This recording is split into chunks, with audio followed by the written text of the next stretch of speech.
Hello friends, आज देखेंगे DNA का द्विकुंडलित मॉडल।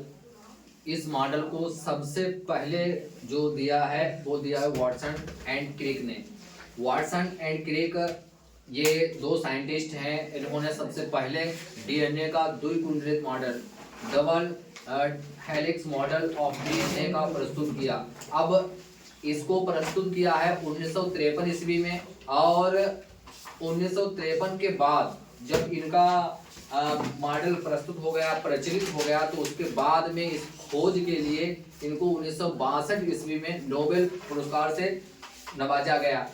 और दुनिया का जो सबसे बड़ा पुरस्कार है उस पुरस्कार से इसको नवाजा गया, इन दोनों लोगों को, वाटसन एंड क्रिक को। ठीक है, तो ये वाटसन एंड क्रिक का द्विकुंडलित मॉडल ये भी पूछा जाता है, या फिर डीएनए का डबल हेलिक्स मॉडल किस हिसाब से पूछा जाता है, या डीएनए का द्विकुंडलित मॉडल किस हिसाब से पूछा जाता है। ठीक है, तो डीएनए जो होता है वो बना होता है तीन चीजों का। कितने चीजों का? तीन चीजों का। एक तो उसमें होती है शुगर, दूसरी जो होती है वो उसमें होता है फास्फोरिक अम्ल होता है, तीसरा जो होता है नाइट्रोजनी क्षारक होते हैं। क्षारक चार प्रकार के होते हैं, एक तो एडेनिन होता है, ग्वानिन होता है, एक थाइमिन होता है, एक साइटोसिन होता है। ठीक है, आरएनए में इतना ही अंतर है कि थाइमिन की जगह पर यूरेसिल आ जाता है, बस। तो इतना ध्यान रखना है। तो इसका मॉडल है, उस मॉडल को याद रखना है और उस मॉडल को ही पूछा जाता है। ठीक है, तो इस मॉडल को इस हिसाब से बनाया जाता है।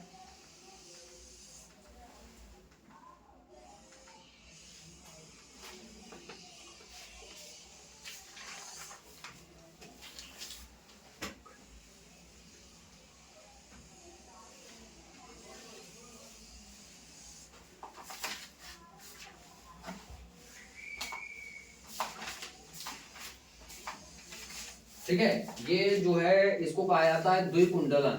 एक होता है 5 और एक होता है 3। ठीक है, आज जब ये आएंगे तो ये हो जाएगा उल्टा, यहाँ हो जाएगा 5 और यहाँ हो जाएगा 3। ठीक है, मतलब आ वही रहा है, लेकिन ये डबल स्टैंडर्ड इसलिए कहा जाता है, इसमें दो स्टैंड है। ठीक है, एक ये वाला और एक ये वाला। तो इसमें क्षारक जो होते हैं वो चार प्रकार के होते हैं। एक होता है एडेनिन, और एक होता है ग्वानिन, एक होता है साइटोसिन, और एक होता है थाइमिन। ठीक है, तो इन्हीं को ध्यान रखना है, एडेनिन, ग्वानिन, साइटोसिन, थाइमिन। ठीक है, और ये जो जुड़े होते हैं, ये वाला जो होता है इसको कहा जाता है सुगर फास्फेट का बना होता है। ये सुगर फास्फेट और फास्फोडाइएस्टर बंध द्वारा एक दूसरे से ये जुड़े रहते हैं, एटीजीसी वगैरह। ठीक है, तो एक दूसरे से जुड़े रहते हैं, तो इतना ध्यान रखना है। ठीक है, तो एक जो होगा 5 3 का होगा, और नीचे हो जाएगा उल्टा 3 और 5 का। ठीक है, अब इसमें जो वो होते हैं जो स्टैंड जुड़े हुए रहते हैं उनको लिख लेना है। ठीक है, एक होगा अलग और एक होगा अलग। ठीक है,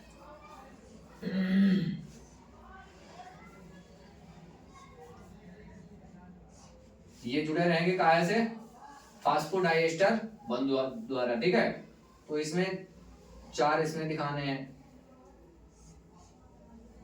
1 2 3 4।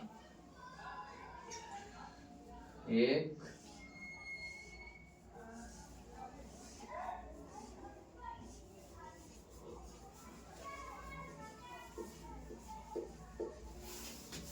ये पूरा सीढ़ी नुमा है।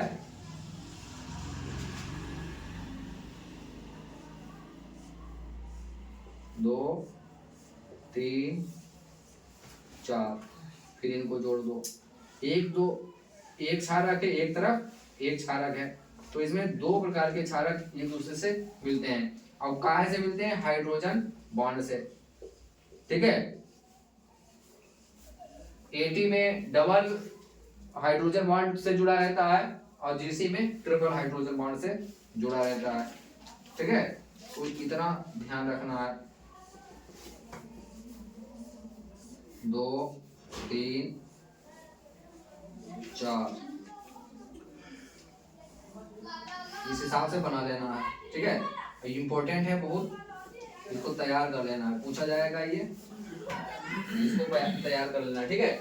ये पूरा जो है ये द्विकुंडलित मॉडल है वाटसन एंड क्रिक का। कब दिया है? 1953 ईस्वी में। नोबेल पुरस्कार मिला है 1962 में। नोबेल पुरस्कार से सम्मानित किया गया है इनको 9 वर्ष के बाद, ठीक है। तो ये वाले जो होते हैं 80 डबल बॉन्ड और GC ये ट्रिपल बॉन्ड और GC ट्रिपल बॉन्ड, 80 GC और फिर TAGC होगा, TA और GC, फिर TAGC और GC, फिर होगा 80 TA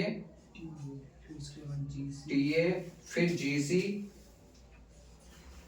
ट्रिपल बॉन्ड GC फिर CG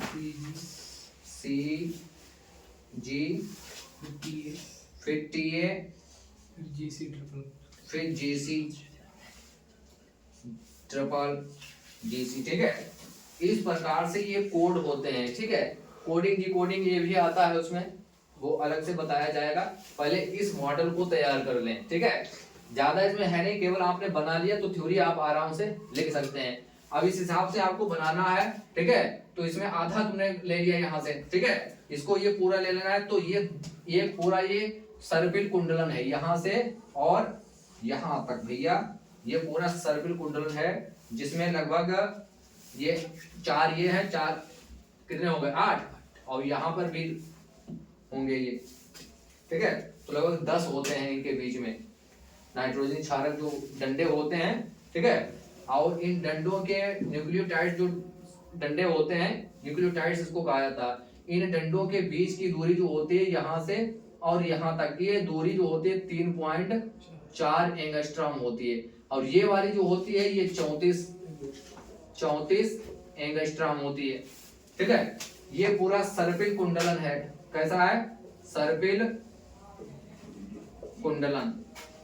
एक सर्पिल कुंडलन यहाँ से आएगा, यहाँ से और यहाँ तक, ठीक है। तो इसको कहा जाता है ये पूरा सर्पिल कुंडलन। और यहाँ से यहाँ तक जो होता है वो 20 एंगस्ट्रॉम होता है। कितना? 20 एंगस्ट्रॉम, ठीक है। मतलब ये यहाँ से और यहाँ से इसका व्यास जो होता है वो 20 एंगस्ट्रॉम होता है। और एक सर्पिल कुंडलन की जो दूरी होती है वो पूरी 34 एंगस्ट्रॉम होती है।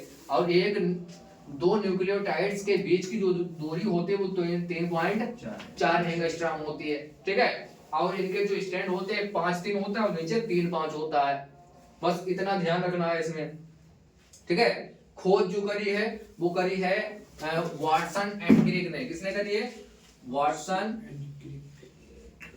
एंड क्रिक 1953 ईस्वी में करी है वाटसन एंड क्रिक ने। तो ये सबसे पहले जो इसका न्यूक्लिक अम्ल का जो खोज करी है, न्यूक्लिक अम्ल वो खोज करी है फ्रेडरिक मिस्चर ने। फ्रेडरिक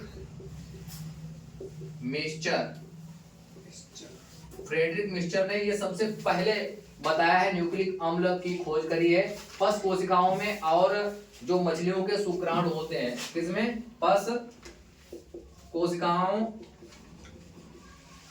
और मछलियों का जो शुक्राणु होता है, मछलियों का शुक्राणु, ठीक है।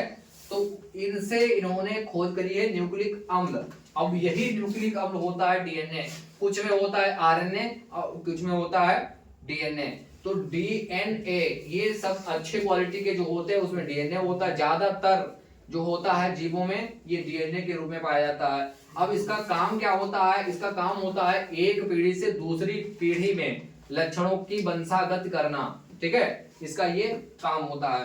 तो इसके बारे में आप लिख सकते हैं। इसमें जो बेस होते हैं दो प्रकार के होते हैं, एक होता है प्यूरिन और एक होता है पिरामिडिन। ठीक है, तो प्यूरिन जो होता है, प्यूरिन में होता है एडेनिन और ग्वानिन। ठीक है, और ग्वानिन। और पिरिमिडिन में होता है पिरिमिडिन, पिरिमिडिन में क्या होता है साइटोसिन और थाइमिन। ठीक है, अब इनका अनुपात जो होता है दोनों का, प्यूरिन और पिरामिडिन का, इनका अनुपात होता है 1:1। कितना होता है 1:1। ठीक है, ये भी पूछा जाता है कि मतलब डीएनए का जो क्रम वो क्या होता है। तो 5 का क्रम आपको ध्यान रखना है। 5 का क्रम, 5 का क्रम होता है वो AT GC, फिर AT GC, AT GC, AT GC। ठीक है, ये क्रम होता है 5 वाला जो है। ठीक है, ये और 3 वाले का क्रम जो होता है, 3 वाले का, तो उसको कर देना है उल्टा, TA और CG, फिर TA CG, फिर TA CG, फिर TA CG। ठीक है, ये होता है। mRNA का क्रम पूछा जाए, अगर mRNA ये अलग होता है। ठीक है, mRNA का उसमें थाइमिन की जगह यूरेसिल होगा।